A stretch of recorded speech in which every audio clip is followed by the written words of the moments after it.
نے اس کے کمالات کو دیکھا تو بھگوان کہہ دیا، کسی کو وہ غیر کا پتلا نظر آتا ہے، کسی کو وہ شر کا مجسمہ دکھائی دیتا ہے، کسی نے اس کے کمزوریوں کو دیکھا تو کہا ضعیف البنیان ہے، کسی نے اس کے کارناموں کو دیکھا تو کہا مخفی قوتوں کا جہان ہے، کسی نے کہا ہمالیہ ہے، کسی نے کہا درہ ہے، کسی نے کہا دریا ہے، کسی نے کہا قطرہ ہے، کسی نے کہا شعلہ ہے، کسی نے کہا شبنم ہے، کسی نے کہا خاک ہے، کسی نے کہا آسمان ہے، کسی نے کہا جہان ہے، کسی نے کہا جانے جہان ہے۔ محترم حاضرین، اس کی زندگی کے مقاصد پر بحث ہوئی تو ایک نے کہا کہ انسان کا مقصد حیات تو یہ ہے کہ کھائے پیے اور مر جائے، دوسرے نے کہا کہ انسانی زندگی تو صرف دھیان دینے کے لیے، انسان پر لازم ہے کہ وہ اہل و عیال اور مال و منال کو چھوڑ کر جنگل میں بسیرا کرنے اور کسی پہاڑ کے غار میں ٹھکانہ بنانے اور اللہ تعالیٰ کی تمام نعمتوں سے کنارہ کش ہو کر عبادت اور ریاضت میں زندگی گزارے۔ تیسرے نے کہا کہ انسان کو صرف سائنسی تحقیقات، علمی انکشافات اور نئی نئی ایجادات کے لیے پیدا ہوا ہے، اس کی زندگی کا نصب العین تو صرف یہ ہے کہ وہ اس نظر آنے والی دنیا کی بکھری ہوئی زلفوں کو سنوارتا ہے۔ مگر میں جب کلام اللہ سے پوچھتا ہوں، اے خالق کائنات کی سچی کتاب، اے حقائق کے بند دروازے کھولنے والی کلید لاجواب، تو بتا کہ انسان کی زندگی کا نصب العین کیا ہے؟ تو قرآن مجید کو لفظوں میں جواب دے کر اسے دریافت کر دیتا ہے۔ قرآن کہتا ہے کہ انسان عبد بھی ہے اور خلیفہ بھی، اس کی ساری زندگی کا محور اور مقصد عبادت و تلاوت ہے۔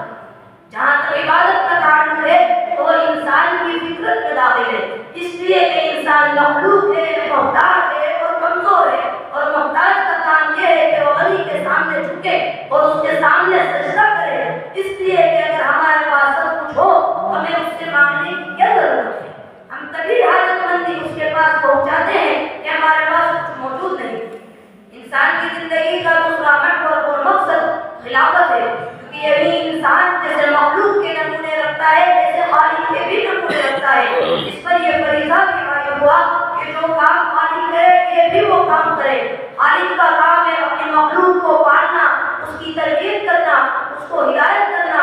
اس نے مخلوق کو تعلیم دی کہ تم اپنے بھائیوں پر رحم کرو، جس طرح میں تم پر رحم کرتا ہوں، جس طرح میں تمہیں راستہ دکھلاتا ہوں تم بھی اپنے بھائیوں کو راستہ دکھلاؤ، جس طرح میں تمہاری تربیت کر رہا ہوں تم بھی اپنے بچوں اور روایات کی تربیت کرو۔ یعنی میرے نائب پر کر وہ کام کرو جو میرے کام ہے۔ میں مدبر ہوں، تم بھی تدبیر کرو، میں مجر ہوں، تم بھی ایجاد کرو۔ میرا کام احکام جاری کرنا ہے، تم بھی میرے نائب بن کر احکام جاری کرو۔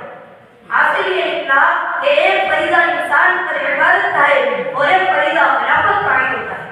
ایک طرف جھک کر عبادت کرے گا اور ایک طرف تخت پر بیٹھ کر اللہ تعالیٰ کا نائب بن کر اس کی کائنات کو تصرفات کرے گا۔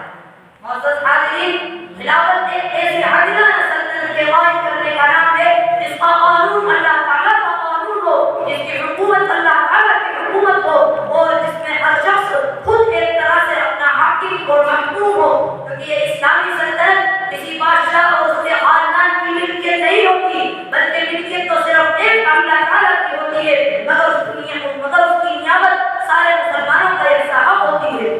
یہی نظام خلافت ہے جس میں عدل و انصاف پانی اور ہوا کی طرح عام ہو جاتا ہے۔ یہی وہ نظام ہے جس میں کوئی مخلوق الحال شخص غربت سے تنگ آ کر خودکشی نہیں کرتا۔ یہی وہ نظام ہے جس میں وقت کے حکمران کو بھی عدالت کے کٹہرے میں کھڑا کیا جا سکتا ہے۔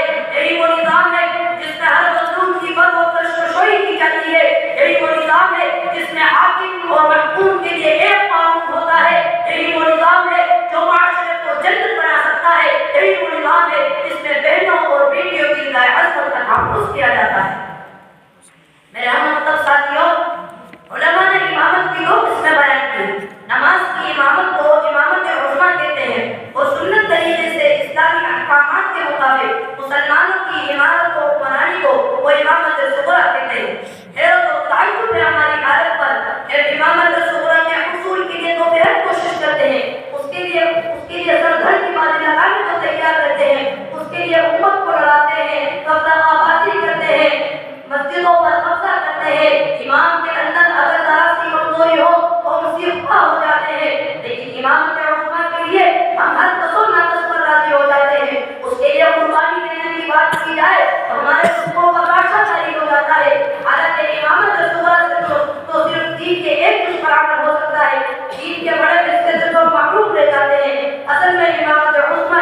اہمیت اور عظمت ہمارے دلوں سے نکل گئی ہے. ہم امامت صغریٰ پر قناعت کر چکے ہیں. خدا را آئیے اٹھیے کہ اٹھنے کا وقت ہے، جاگیں کہ جاگنے کا وقت ہے.